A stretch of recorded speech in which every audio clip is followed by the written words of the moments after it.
Jangan lupa subscribe YouTube channel Metro TV News dan jangan lupa nyalakan notifikasinya.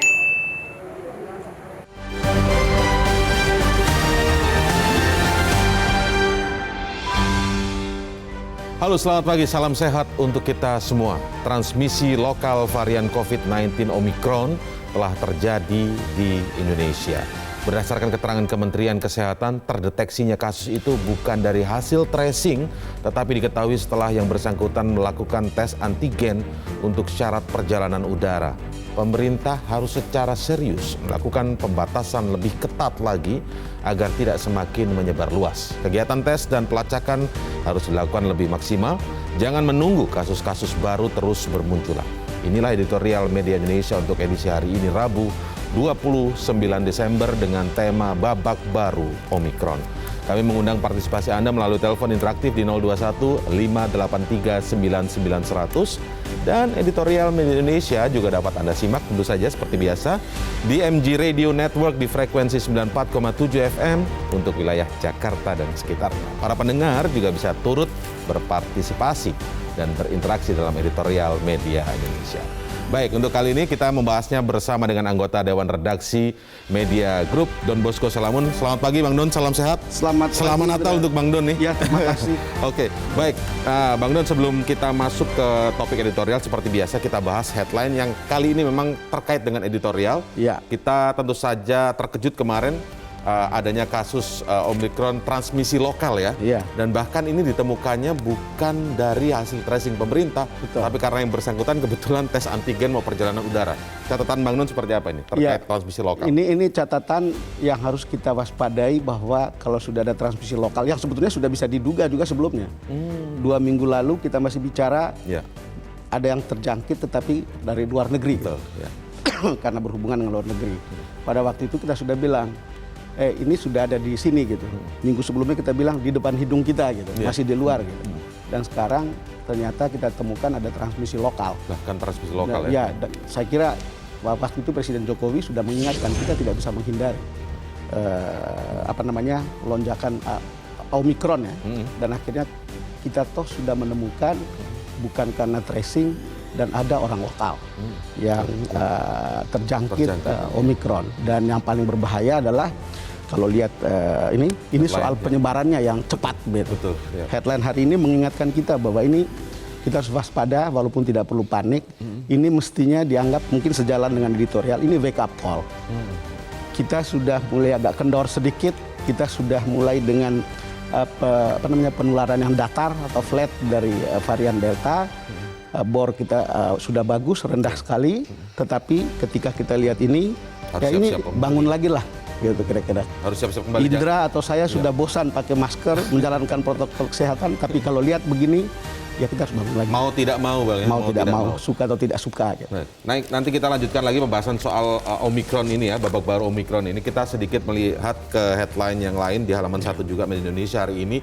Ini juga yang mungkin sangat dinanti-nanti ya. Betul. Oleh masyarakat Indonesia. Termasuk kita kan. Termasuk kita berdua, skuad Garuda siap ciptakan sejarah. Kenapa judulnya kira-kira siap ciptakan sejarah ini Bang? Ya karena kita sudah berkali-kali masuk final.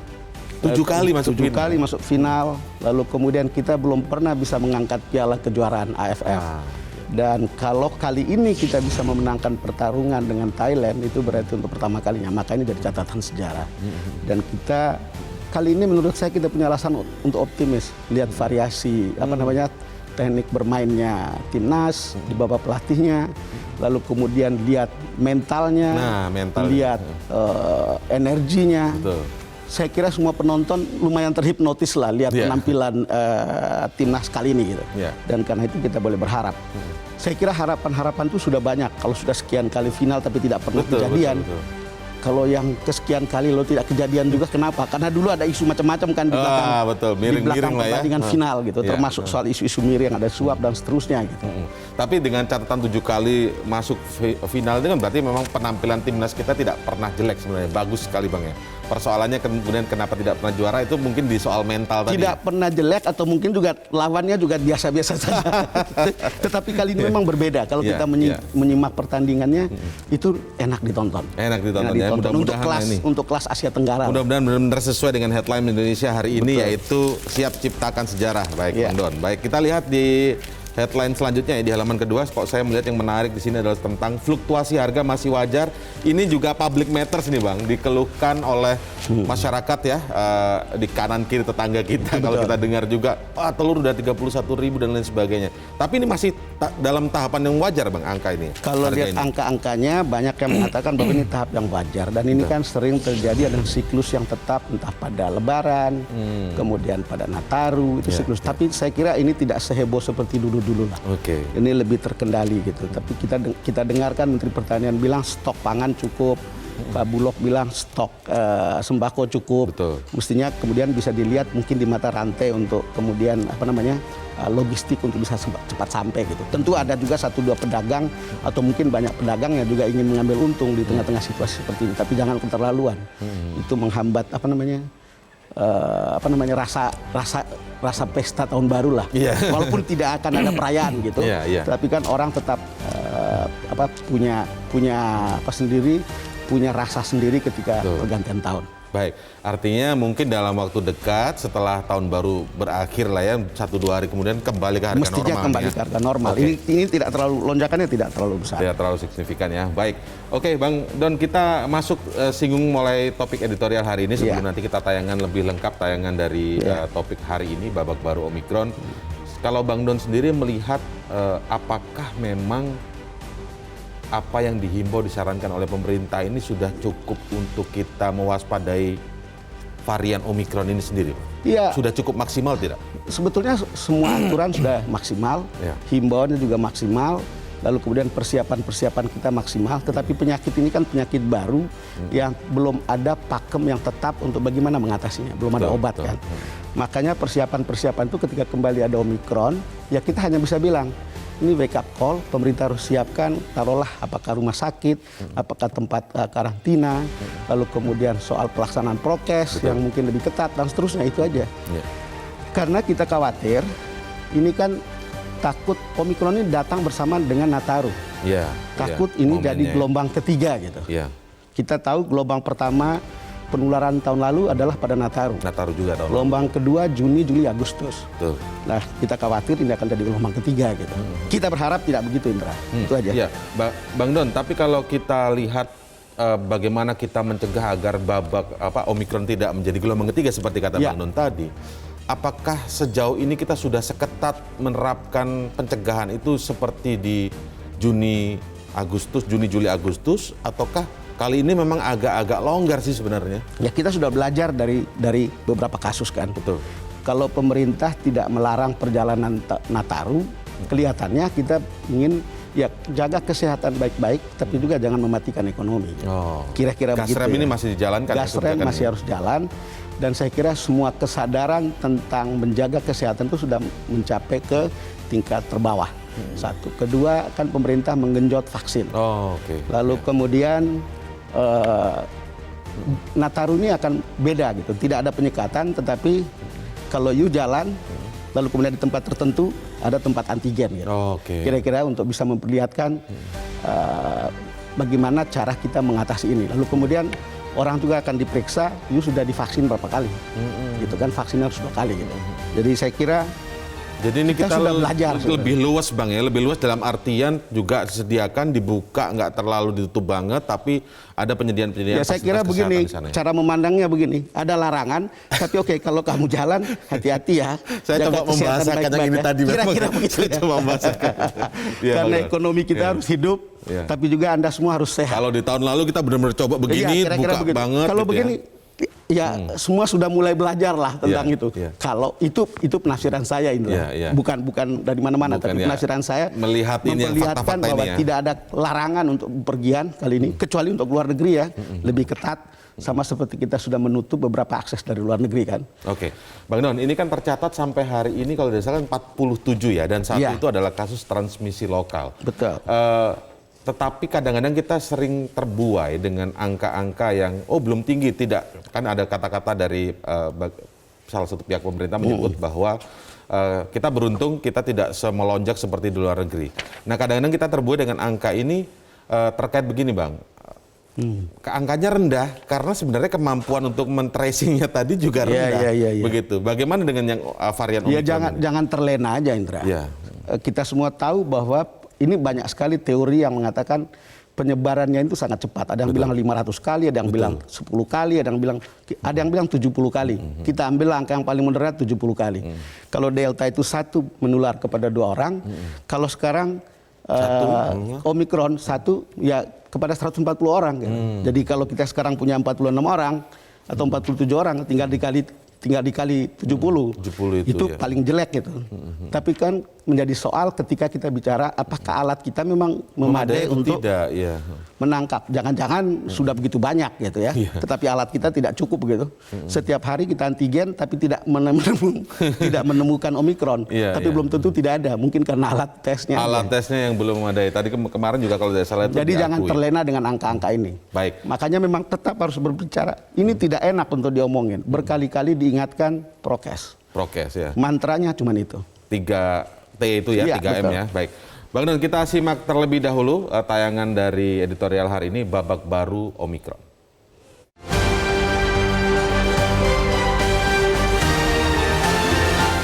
Babak baru Omicron.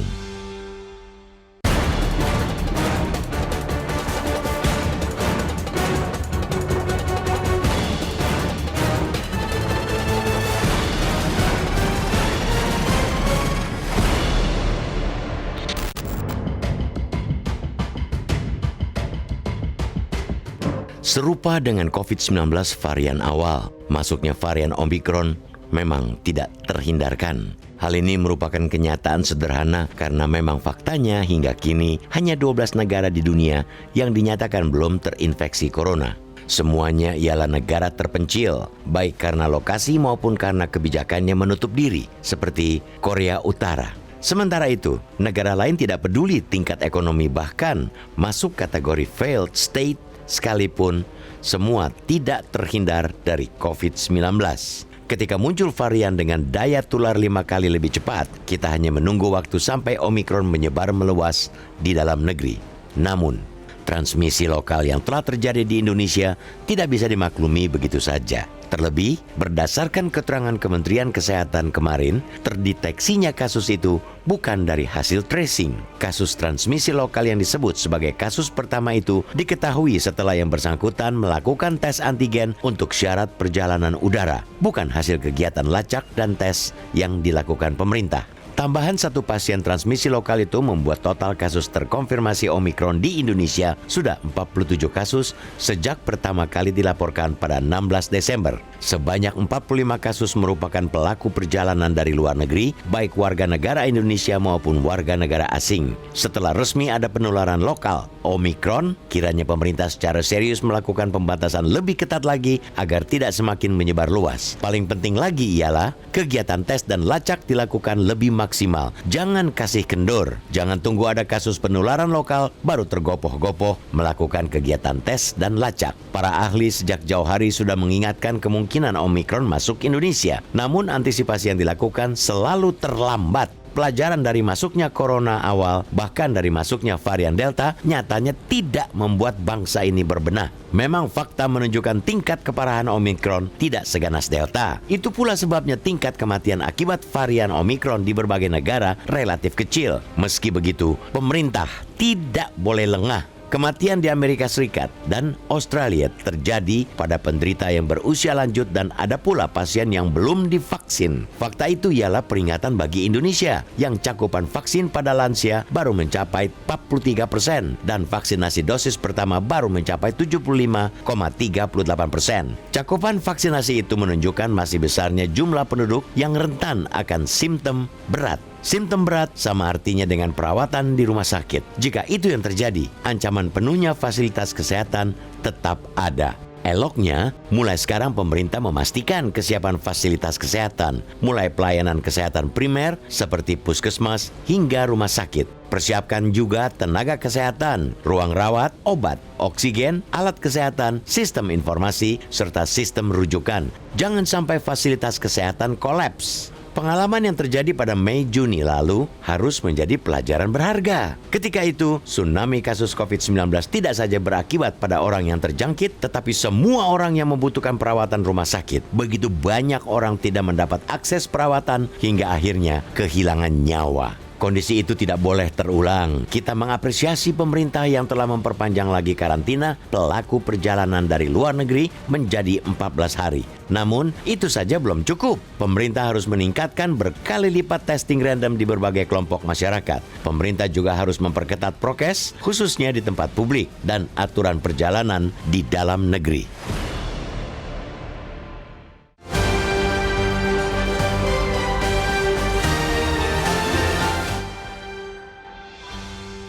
Kami tunggu pendapat Anda terkait dengan topik editorial hari ini, babak baru Omikron. Di 021 583 99 100. Kami segera kembali.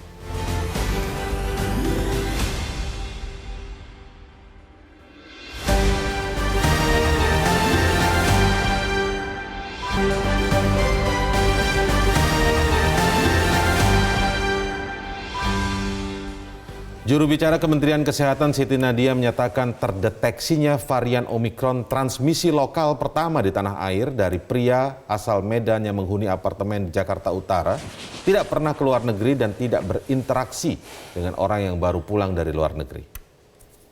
Yang terbaru adalah kasus laki-laki usia 37 tahun yang tidak ada riwayat perjalanan ke luar negeri dalam beberapa bulan terakhir ataupun kontak dengan pelaku perjalanan luar negeri. Pasien dan istri ini tinggal di Medan dan ke Jakarta 1 bulan sekali. Dan dari data yang ada, mereka tiba di Jakarta pada tanggal 6 Desember yang lalu. Kemudian tanggal 17 Desember sempat mengunjungi salah satu restoran di SCBD.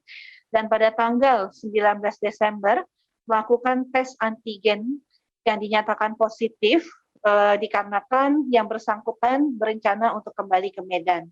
Dan konfirmasi Omikron didapatkan dari laboratorium DSI pada tanggal 26 Desember.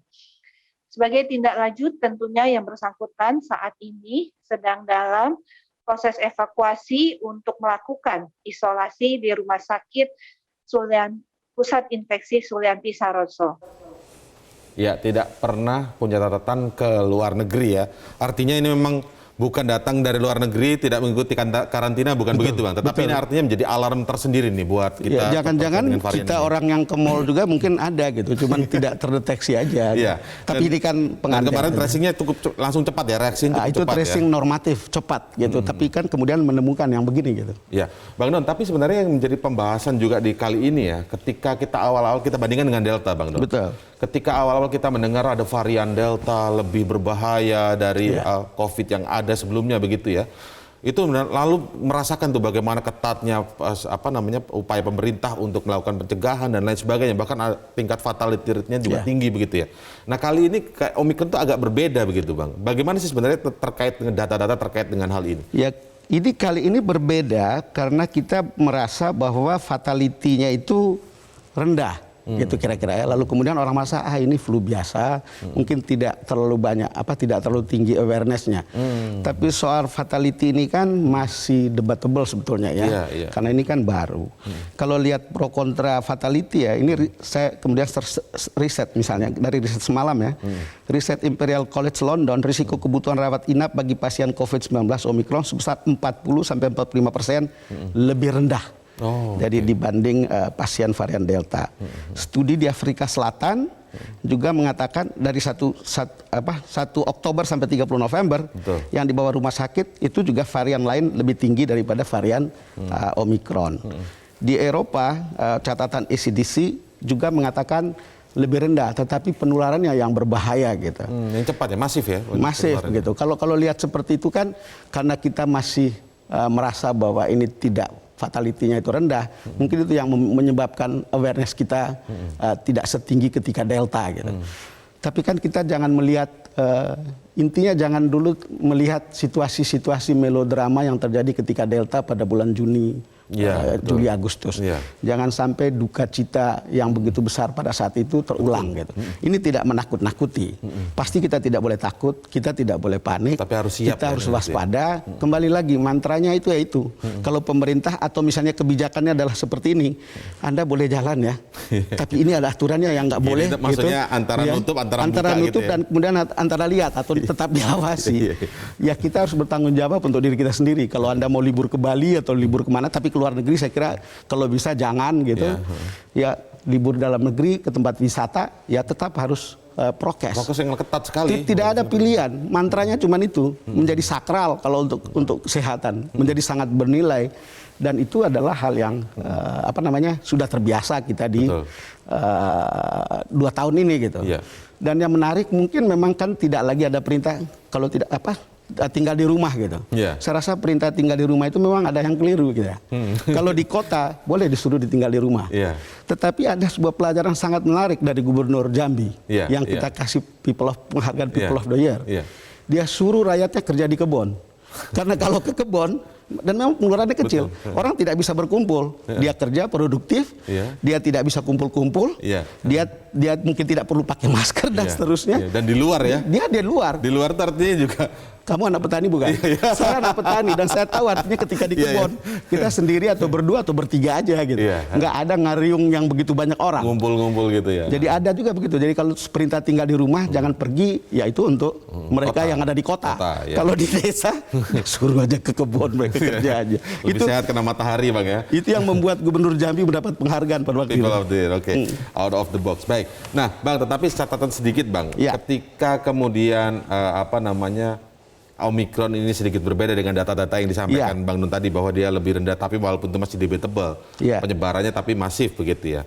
Apakah ini juga yang kemudian menyebabkan pertimbangan pemerintah kita tadi yang Bang Nun bilang agak nutup, agak buka dikit gitu. Bukan pemerintah menutup ya, siapapun gitu aja gitu. Saya juga kalau lihat Indra tidak pakai agak longgar prokes. Kita lihat begini. Tetapi sebenarnya ini bisa berbahaya tidak Bang untuk soal bagaimana kesiapan kita terkait di fasilitas kesehatan, layanan kesehatan di rumah sakit dan lain sebagainya, karena kita tidak mau terulang ada pasien menumpuk di luar, itu pasien. Saya sih yakin pemerintah sudah belajar lah, tenaga kesehatan kita sudah belajar, masyarakat kita juga sudah belajar. Yang begini, tetapi kalau dia muncul sekali brok gitu juga siapapun tidak bisa melakukan itu. Kita sebut saja negara-negara maju juga hampir sama aja, cuman kita sering memaki diri kita sendiri, tapi kalau kita lihat tetangga kiri kanan atau negara lain kita juga jauh lebih bersyukur, punya pengalaman yang sama. Kalau lihat proses bagaimana Delta sekarang sudah flat, bor kita sangat rendah, itu memperlihatkan kita berhasil sebagai bangsa ya. Kita jangan melihat bahwa ini keberhasilan pemerintah saja gitu, tapi keberhasilan rakyat. Rakyat kita itu juga sudah jadi pahlawan untuk diri kita sendiri, jadi pahlawan untuk sesamanya, untuk melindungi gitu. Walaupun ya bagaimana mengatur 200 juta orang untuk bisa sama-sama kan tetap sulit. Ya, artinya muncul dari kesadaran. Cuman memang harus diingatkan bahwa memang prediksi tentang penularan ini ya begitu cepat. Ini misalnya di Swiss bilang memprediksi bahwa varian Omikron itu 500% lebih menular. Lalu kemudian ahli penyakit dalam yang namanya Anthony Fauci memperingatkan bahwa varian ini sifatnya sangat menular. WHO juga mengatakan begitu. Kata dirjen WHO, Omicron is spreading at a rate we have not seen with any previous variant. Jadi belum pernah kita melihat varian yang penularannya seperti ini gitu. Jadi itu sesuatu hal yang ya itu yang membuat kita waspada.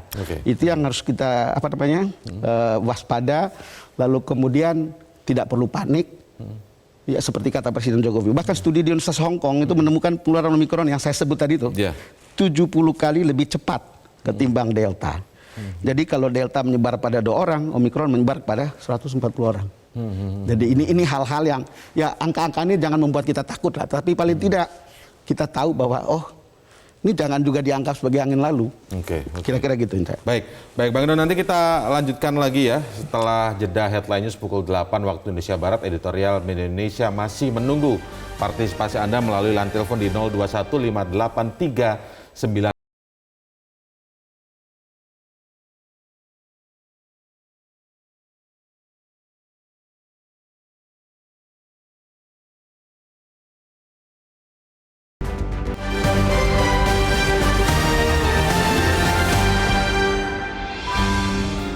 Media Indonesia mengajak Anda untuk mengakses fitur premium e-paper. Dengan sajian konten berbasis intelektual dan meneguhkan kebangsaan, Media Indonesia tampil dengan lebih dinamis melalui e-paper Media Indonesia yang dapat Anda akses kapan saja, di mana saja. Caranya mudah, download aplikasi Media Indonesia di Android atau ketik link e-paper.mediaindonesia.com atau bisa scan QR Code pada layar kaca Anda. Klik tab e-paper di bagian samping layar tablet Anda, daftarkan data diri, serta pilih paket berlangganan e-paper Media Indonesia sesuai dengan kebutuhan Anda. Nikmati juga bonus spesial tambahan 4 halaman rubrik fokus setiap hari. Semua bisa Anda dapatkan hanya di e-paper Media Indonesia. Untuk informasi lebih lanjut, hubungi customer service di nomor 0811 1201 2018 atau kunjungi media sosial @Media Indonesia. Media Indonesia, referensi bangsa.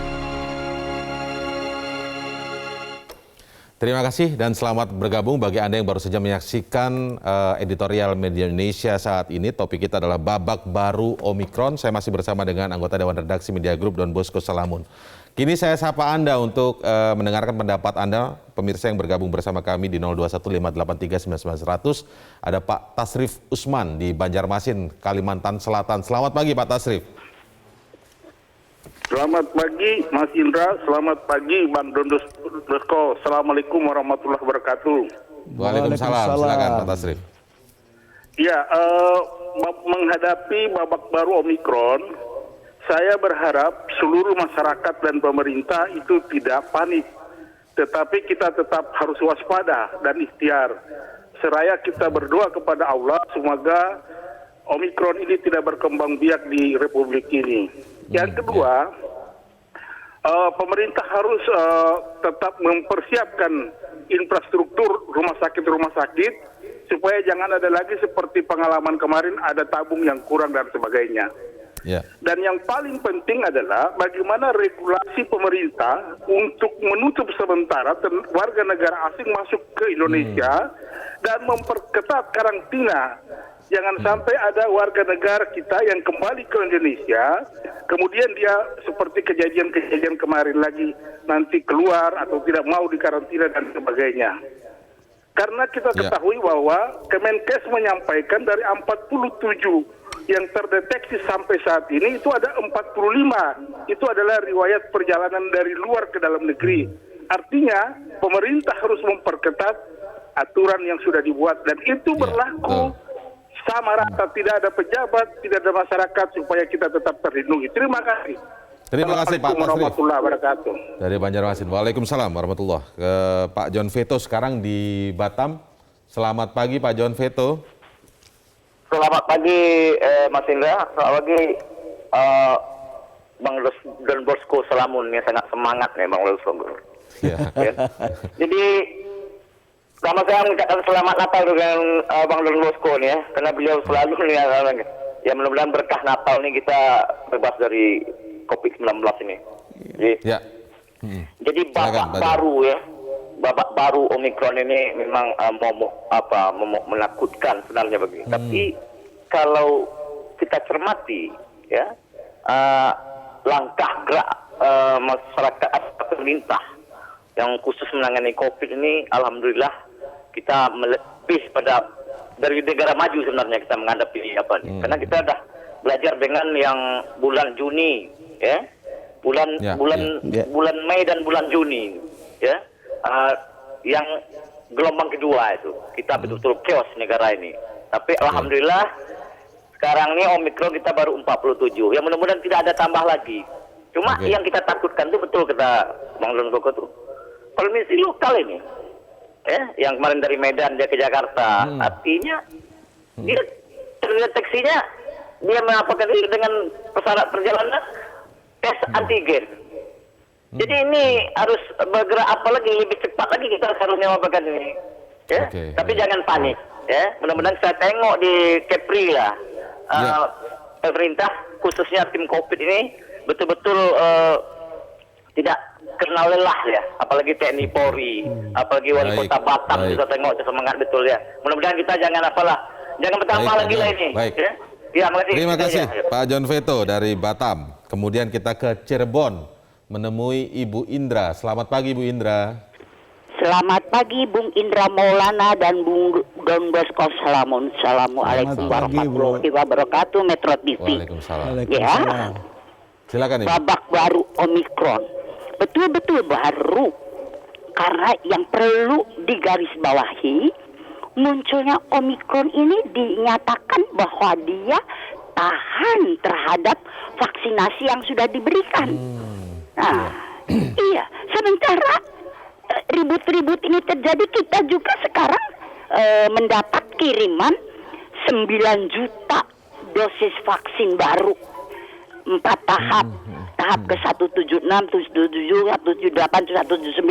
Nah, kan dipertanyakan bagaimana kalau vaksin baru ini ya tidak tahan terhadap jenis COVID-19 yang baru ini. Nah, sebaiknya, nah itu isolasi. Jadi pemerintah mulai dari yang dari pusat, presiden, gubernur, kabupaten, bupati, camat, RT, RW, dan terakhir Bung Indra, diri sendiri dan orang paling dekat. Nah itu, jadi mobilitas maupun vaksin itu kita perhatikan. Mumpung Bali menjadi kawasan ekonomi khusus kesehatan, kenapa tidak sekalian dijadikan pariwisata, kesehatan, dan produksi vaksin dalam negeri yang menurut catatan diri Bio Farma sudah mencapai uji klinis ketiga. Kita produksi ini. Baik Ibu. Saatnya kita melindungi dunia. Terima kasih. Assalamualaikum warahmatullahi wabarakatuh. Ada 3 penelpon, sedikit saja catatan dari Bang Don dari masukan atau pendapat dari pemirsa kita ini Bang Don. Ya, itu adalah perasaan dan pikiran yang ada di hati masyarakat kita kan. Dan mereka melihat perspektif dan beberapa perspektif sangat menarik. Dan saya kira yang bisa kita ambil itu adalah dari Pak Tasrif di Kalimantan Selatan, di Banjarmasin, soal karantina yang diperketat. Ini kan pro kontranya luar biasa. Aturannya sudah jelas, tapi ada yang mengescape dan mengistimewakan diri dari karantina.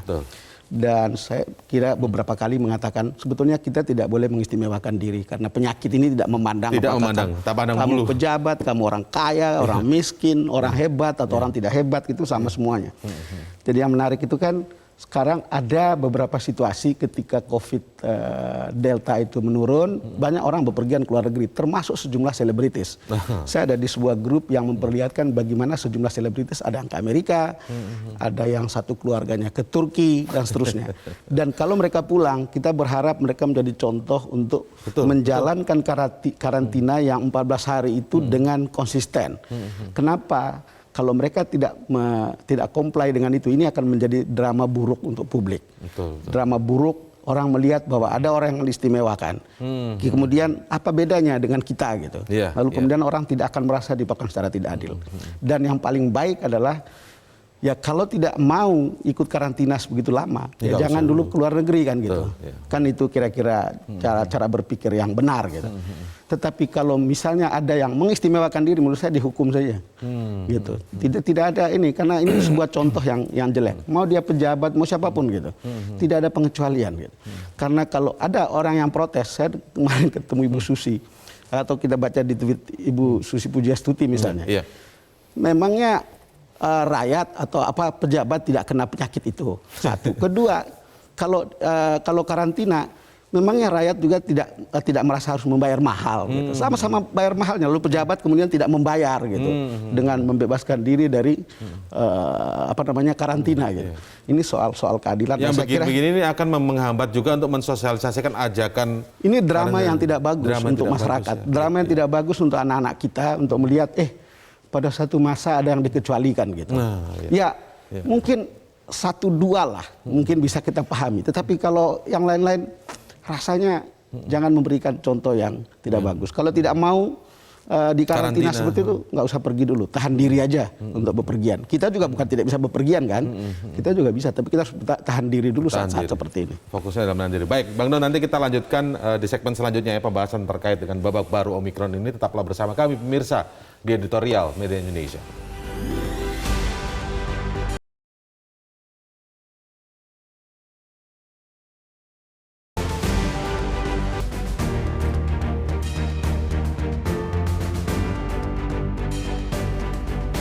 Juru bicara penanganan COVID-19 Wiku Adhisa Smito mengatakan kasus Omikron di Indonesia merupakan pelaku perjalanan internasional.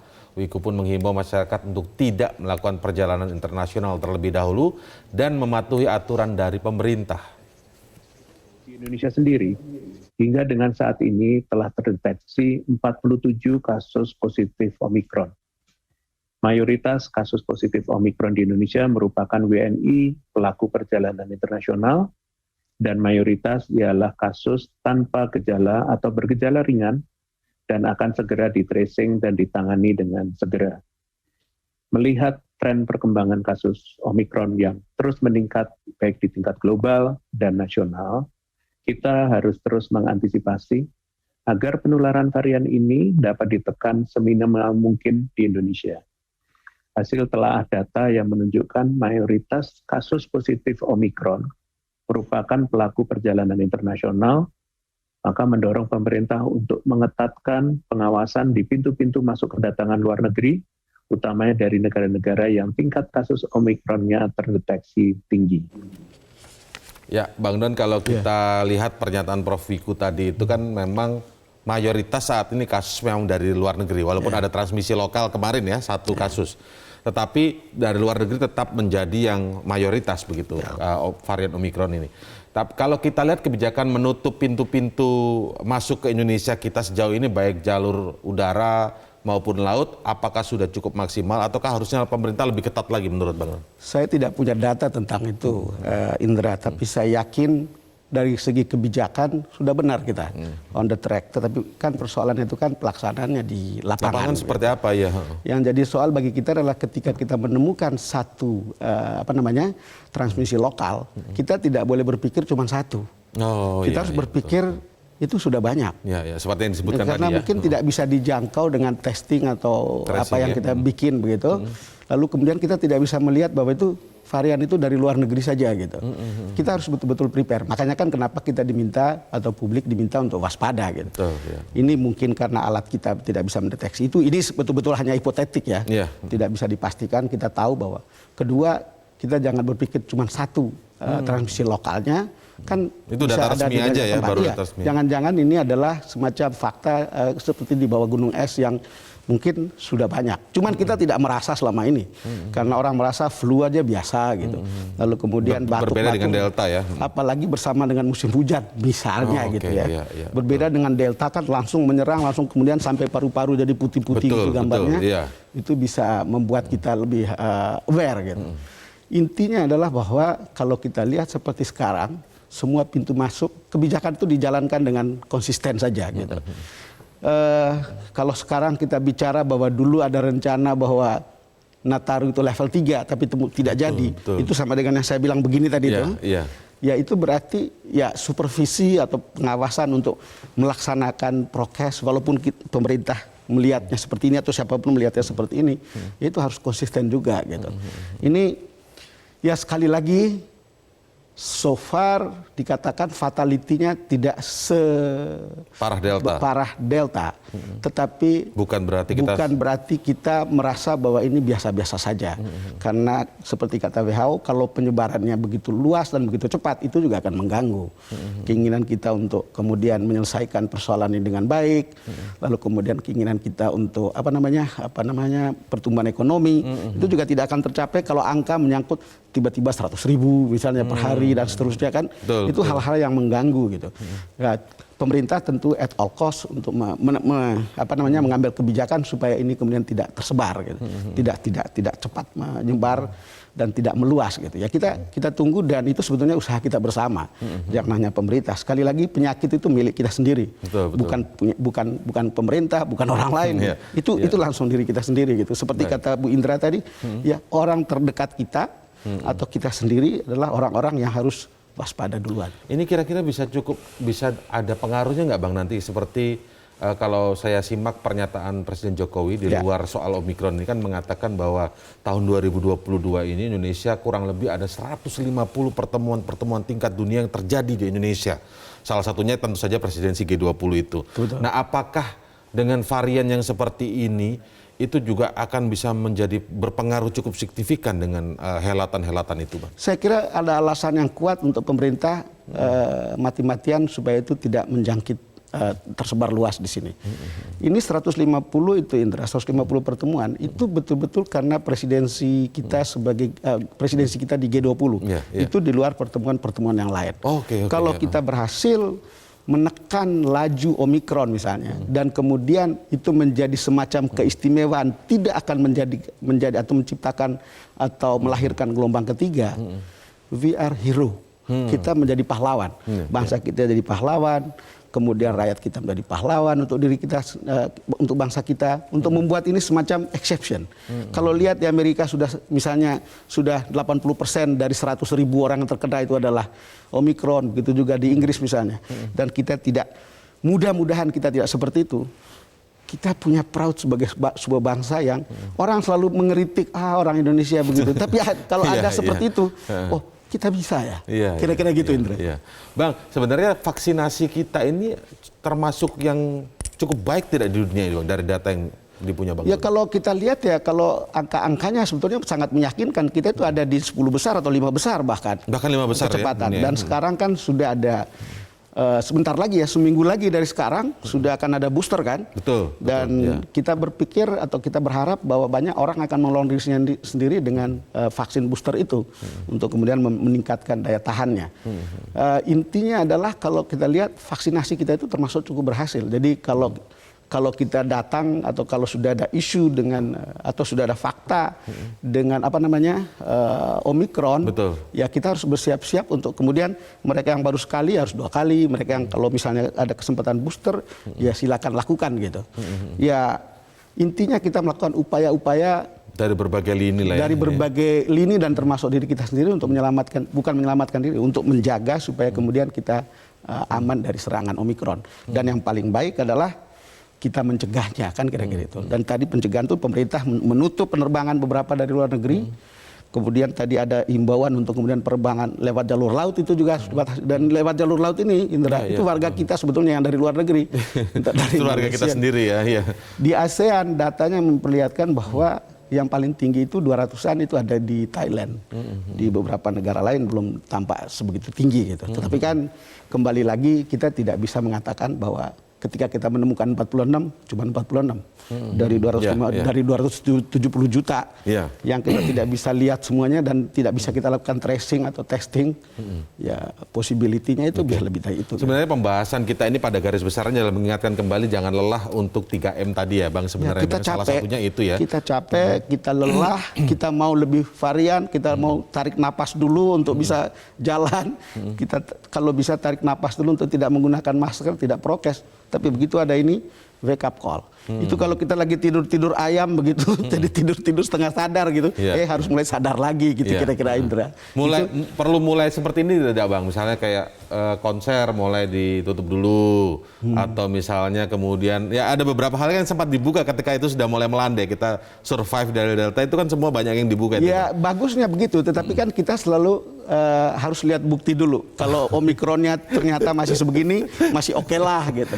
Nanti kalau terlihat begitu banyak, baru kita mulai huru-hara lagi untuk bukan pencegahan jangan, itu ya.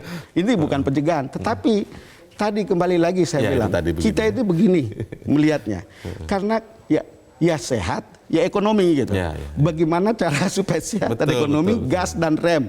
Gas dan rem dalam prakteknya ya udah sebetulnya intinya prokes. Kita tidak mengenal yang namanya lockdown. Kita pertama kali menerapkan yang namanya lockdown mikro. Kira-kira begitu. Mikro lockdown ya. Sudah itu kita mengenal namanya apa namanya? Level PPKM. Ya. Ya, dulu ada rencana Nataru level PPKM-nya naik menjadi 3 dan sekarang ternyata tidak seperti itu kan. Artinya kita mau melihat, oke, wisata ini menghidupkan ekonomi, tapi tolonglah lakukan prokes ketat supaya kita terlindungi semuanya. Lalu kemudian di mata dunia kita ini kebetulan lagi ada presidensi G20, jangan sampai kemudian ini mengganggu reputasi. Betul. Nah, tapi kan bukan soal reputasi yang paling penting. Yang penting kan sehat, Indra. Kesehatan dan keselamatan ya. Baik. Semoga ini menjadi pembelajaran kita semua. Terima kasih Bang Don atas waktunya di editorial Indonesia pagi hari ini. Tetap semangat, sehat selalu Bang Don. Sehat juga. Tsunami kasus COVID-19 Mei-Juni lalu telah memberi pelajaran banyak terhadap penanganan pandemi di tanah air. Begitu banyak orang tidak mendapat akses perawatan hingga akhirnya kehilangan nyawa. Kondisi ini tidak boleh terulang lagi. Tidak hanya karantina yang diperpanjang terhadap pelaku perjalanan dari luar negeri, pemerintah juga harus meningkatkan testing random di berbagai kelompok masyarakat lebih banyak lagi, perketat protokol kesehatan di tempat publik, dan aturan perjalanan di dalam negeri. Demikian editorial Media Indonesia untuk hari ini. Saya Indra Maulana mengucapkan terima kasih. Sampai jumpa, salam sehat untuk kita semua.